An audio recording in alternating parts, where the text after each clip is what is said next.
Hi there, welcome to Prime Sport. Mirazak Musbao, and tonight we are having special coverage of the Champions League semi-final game between Barcelona and Inter Milan, and live commentary on here to 103.9 FM and Enjoy FM at the HR Residence and Dan Suman exhibition, where my colleagues Lawrence Beidou, Daniel Cranton and Chuta Maklo are all there at the moment. We join them for the latest what's been unfolding in that crucial Champions League semi-final game. Lawrence Beidou joins me now. Lawrence, first of all, tell us the latest as far as that game between Inter Milan and Barcelona is concerned, and proceed to tell us what's been unfolding on the grounds at the HR Residence. Good evening, Zach. Thank you very much. I think at this time it's 3-3 here in Barcelona with Inter scoring the first 2 goals and then Barcelona coming into the game. So it's been a brilliant game, but at the moment it's Barcelona who have a free kick at an advantageous position with Rafinha behind it. He tried to go for it, but then the goalkeeper has the ball under control. So yes, it's been fun here. HR Residence in Dansoman fans are cheering on as Barcelona take on Inter Milan. It's been good football from the very first start of the game to the 78 minutes where we are in at the moment. Fans are actually changing their fans on. We have, against opposite union as well, because Real Madrid, Chelsea, and then other clubs are behind Inter Milan. Well, Barcelona fans are on their own. So here at the HR Residence, it's a good game so far. Fans are here in their numbers and they are enjoying the game as fans and then as lovers of the JFM rep your jersey. Let's talk briefly about the Hit FM rep your jersey, because that's what we are building up to, to the 31st of May. That event will be happening at the Aviation Social Center. Tell me more about that Hit FM rep your jersey coming up later next month. We all know the Hit FM rep your jersey is an Hit FM jersey program. It has been happening over the years. We are also bringing once again this year's Champions League final from the Aviation Social Center. We are encouraging, where fans are encouraged to come and enjoy the game with us. Aside the football match that is going on, there are also other activities, including the 5-a-side football match. There are also other activities, including Champions League, that you have the final test, climb the podium, and then see if they can take home some prizes.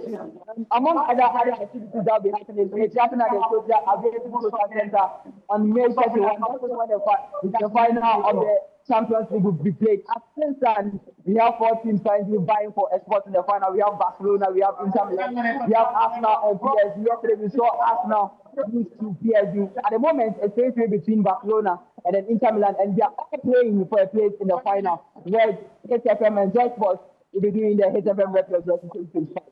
Well, Lawrence, thank you very much. That's Lawrence Beidou, my colleague, stationed at Dan Suman exhibition, HR Residence, where we are covering that Champions League semi-final game between Barcelona and Inter Milan. It's 3-3 at the moment, 3-3, and with at least some 15 minutes or so to the end of the game. A lot has been unfolding there. But let's now hear from the president of the Ghana Football Association, Okraku, who has reiterated the association's commitment to match officials, revealing that the FA spends some 7.5 million Ghana cedis annually on officiating costs. The comment comes in response to growing concerns from referees and match commissioners over delayed payment. Now, earlier this week, a group known as Concerned Referees and Match Commissioners of Ghana informed the FA of their intention to withdraw services due to a 21-week delay in allowances. The group cited a lack of attention to their welfare, warning that the situation could jeopardize the integrity of domestic football. But speaking on Asampere FM earlier today, Okraku admitted the outstanding payment, but stressed that the FA is working to resolve the situation. And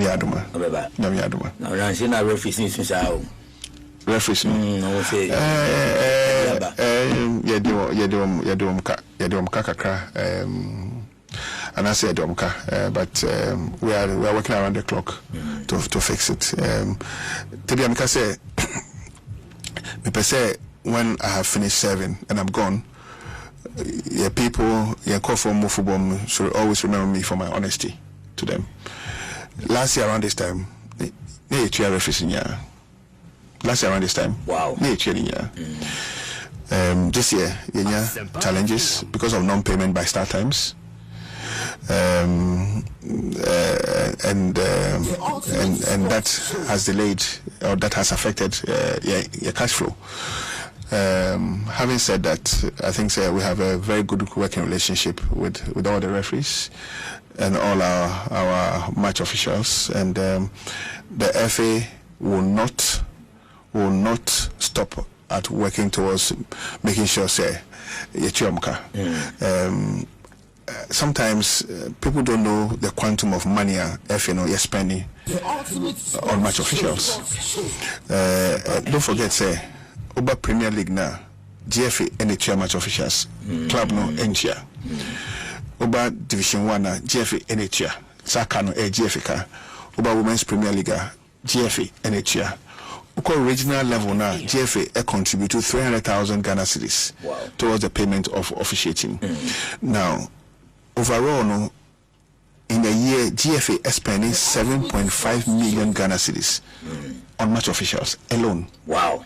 7.5 million Ghana cedis on match officials. GFA no absorbs our cost no of our clubs. I don't know when I said you see that Ghana football, but every year GFA absorbs 7.5 million Ghana cedis. Usually, and they say clubs and they're spending on match officials. But GFA under my leadership, under the leadership of the ESCO, absorb the cost of our clubs. 7.5 million dollars. Every. What I say. So whenever we have challenges with the payments from other partners, affecting Kakra, and this is the kind of situation I find ourselves. But the BCBA no, you be clear. Okay. That's the guarantee I mean your match official, because so far they have behaved well. There's nothing like, and there's absolutely nothing like Obi Pulu out of the league. It's a false reportage by people we do not know. They are definitely not part of our registered referees. All referees are registered members of the FA. Be it a Premier League referee, a Women's Premier League referee, or an Division 1 referee, and absolutely nobody from referees of the FA have come out with such a statement. I would just urge everybody to totally ignore the so-called pull-out by yes. I mean, I think sometimes we tend to be negative. I mean, the FA has not shown bad faith towards our match officials. And I don't expect referees to also, and match officials to show bad faith. Okay. When there are challenges, we confront the challenges and fix the challenges.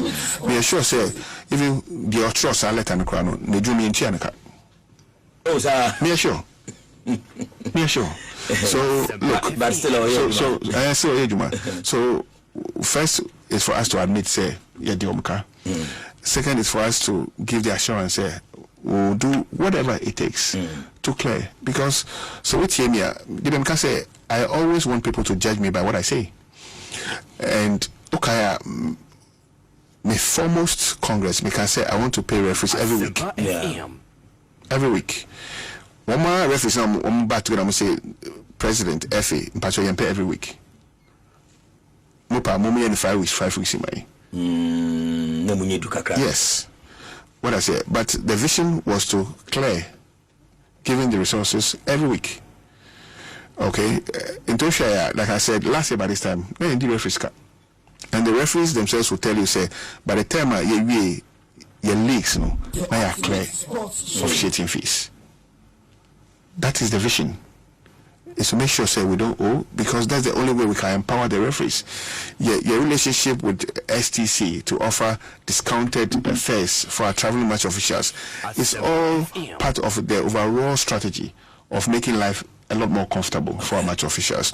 The fact say, mom, free uniforms say, look, we want to make life comfortable for our match officials. Say, increase the take-home pay of referees. Yeah. Yes, and we want to continue to work towards making life a lot more comfortable for our match officials. Weekendly, all our referees will be at post. Okay. All our referees will go and officiate the games, and the FA will take steps, and we are taking steps to make sure, say, you're clear outstanding debts.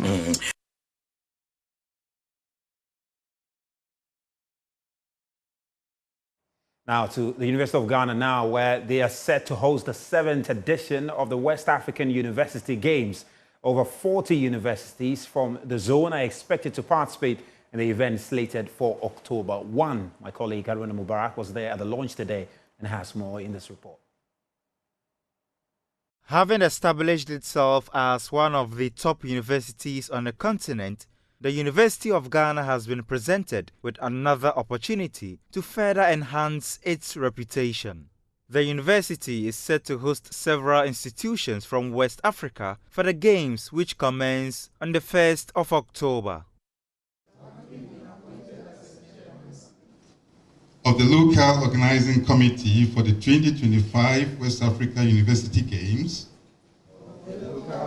The launch of the Games also included swearing in of members of the local organizing committee. Here is the committee's chairperson, Mrs. Emilia Ej Mensah. UG will be ready. As I said, we already have so many facilities in place. We successfully hosted the African Games in 2024, which was very, very successful. All the facilities are still in place.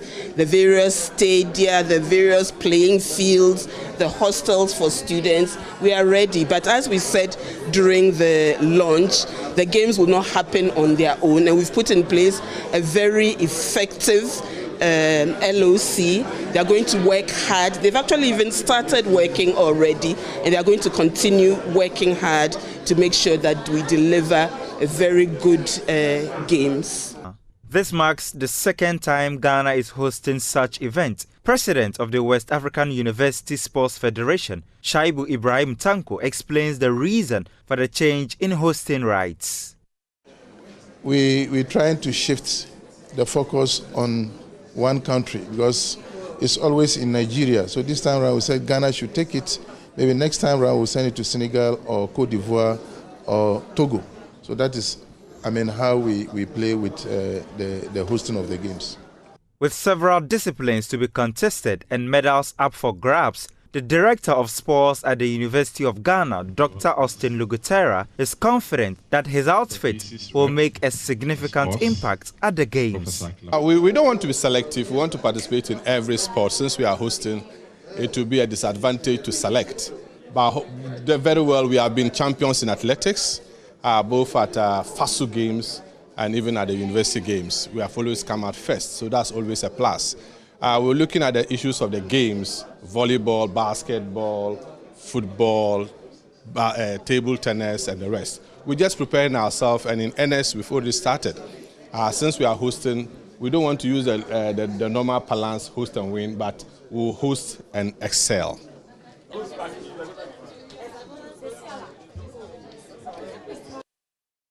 Now, former Kumasi Asante Kotoko head coach Maxwell Kunedu has opened up on his shocking dismissal from the club in 2020 after being in charge of only 5 games.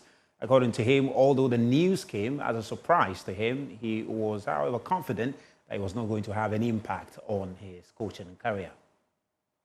When I was coaching one of the local clubs. Is it Kotoko in Swartman? You've coached Kotoko twice, actually. Yeah. The second time, I played, I think, 5 games or so. I think won 1, drew 1. I think 4 games. I don't quite remember.